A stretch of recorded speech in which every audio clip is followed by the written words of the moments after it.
بسم اللہ الرحمن الرحیم۔ السلام علیکم ورحمۃ اللہ وبرکاتہ۔ دوستوں، امید کرتا ہوں آپ سارے خیریت سے ہوں گے۔ میں محمد اسماعیل آپ کو اپنے چینل کے اندر خوش آمدید کہتا ہوں۔ دوستوں، انجیر کو جنت کا پھل کہا گیا ہے۔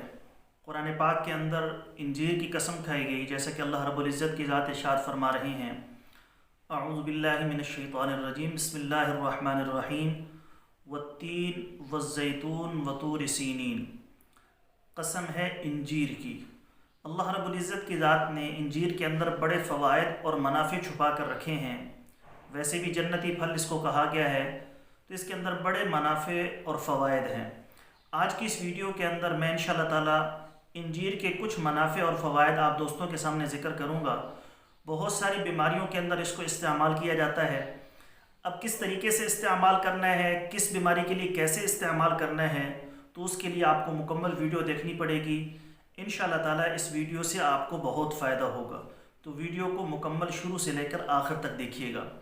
تفصیل میں جانے سے پہلے میری آپ سب دوستوں سے گزارش ہے کہ اگر کوئی دوست خالص روغن بلسان بدر والا منگوانا چاہتا ہو، خالص جنگلی شہد، زعفران، سلاجید یا دیگر ادویات منگوانا چاہتے ہوں، ہمارے واٹس ایپ پر رابطہ کر کے اس کی مکمل ڈیٹیل معلوم کر سکتے ہیں۔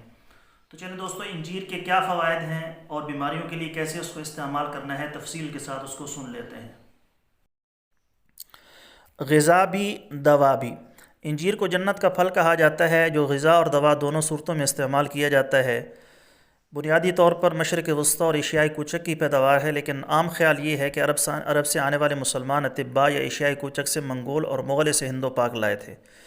انجیر دیگر پھلوں کو بنسبت کچھ نازک پھل ہے، پکنے کے بعد درخت سے خود ہی گر جاتا ہے اور دوسرے دن اس کو محفوظ رہنا بھی مشکل ہو جاتا ہے، اس لیے اسے خشک کر کے محفوظ کیا جاتا ہے۔ خشک کرنے کے دوران اسے گندھک کی دونی دی جاتی ہے اور نمک والے پانی میں کچھ دیر کے لیے ڈال دیا جاتا ہے تاکہ سوکھنے کے بعد نرم و ملائم رہے۔ انجیر کا استعمال عام طور پر کمزور اور دبلے پتلے افراد کے لیے کیا جاتا ہے، جن کے لیے یہ بہت مفید ہے۔ یہ جسم کو فربہ اور سڈول کرتا ہے۔ اس میں پروٹین، معدنیات، کیلشیم، فاسفورس اور کئی مفید اجزاء پائے جاتے ہیں، لیکن اس کے اندر وٹامن اے اور سی کے بنسبت وٹامن بی اور ڈی کی مقدار کم ہوتی ہے۔ اس کھانے کے اندر یہ خوش ذائقہ اور قابل ہضم ہے۔ بے شمار اس کے فوائد ہیں، سن لیجئے۔ حضور اکرم صلی اللہ علیہ وسلم نے ارشاد فرمایا کہ اس کے کھانے سے آدمی قلنج سے محفوظ رہتا ہے۔ دانتوں کے لیے فائدہ مند ہے۔ اگر خشک انجیر جلا کر اس کی راکھ بطور منجن استعمال کریں، دانتوں کا پیلا پن ختم ہوگا۔ اس کے علاوہ مسوڑوں کی سوزش دور کرنے کے لیے اگر انجیر پانی میں جوش دے کر پکائیں اور پھر اسی پانی سے غرارے کریں تو جلد افاقہ ہو جاتا ہے۔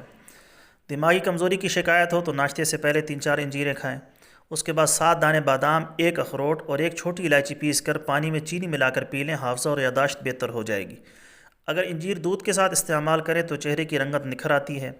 تیلی کا ورم دور کرنے کے لیے اطباء کی تجویز ہے کہ 1 ہفتے کے لیے انجیر سرکے میں ڈال کر رکھ دیں۔ بعد ازاں ہر کھانے کے بعد 2 یا 3 کھا لی جائیں۔ دمے، بلغمی، کھانسی اور بواسیر کے لیے بھی اس کا استعمال اکثیر ہے۔ دائمی قبض اور گلے کی خرابی کے مریض چند انجیریں پانی میں بھگو کر رکھیں، پھول جائیں تو دن میں 2 بار کھائیں، جلد افاقہ ہوگا۔ انجیر پیاس کی شدت کم کرتی ہے اور مسلسل استعمال سے بال گھنے اور لمبے ہو جاتے ہیں۔ اور دوستو، ویسے بھی جنتی پھل ہے، قرآن کے اندر بھی اس کا ذکر آیا ہے، تو اس وجہ سے ہم میں سے ہر ایک کو کوشش کرنی چاہیے۔ جو بیماریاں میں نے آپ کو بتائی ہیں اس کے اندر تو مفید ہے ہی ہے، باقی جو بھی آپ کا مسئلہ ہو اپنے معالج سے مشورہ کر کے آپ اس کا استعمال کر کے اس سے فائدہ اٹھا سکتے ہیں۔ دوستو، یہ تھی ہماری آج کی ویڈیو، امید ہے آپ کو پسند آئی ہوگی۔ پسند آئے تو لائک اور شیئر ضرور کریں اور ہمارے چینل کو ضرور سبسکرائب کر لیں۔ شکریہ۔ السلام علیکم ورحمۃ اللہ وبرکاتہ۔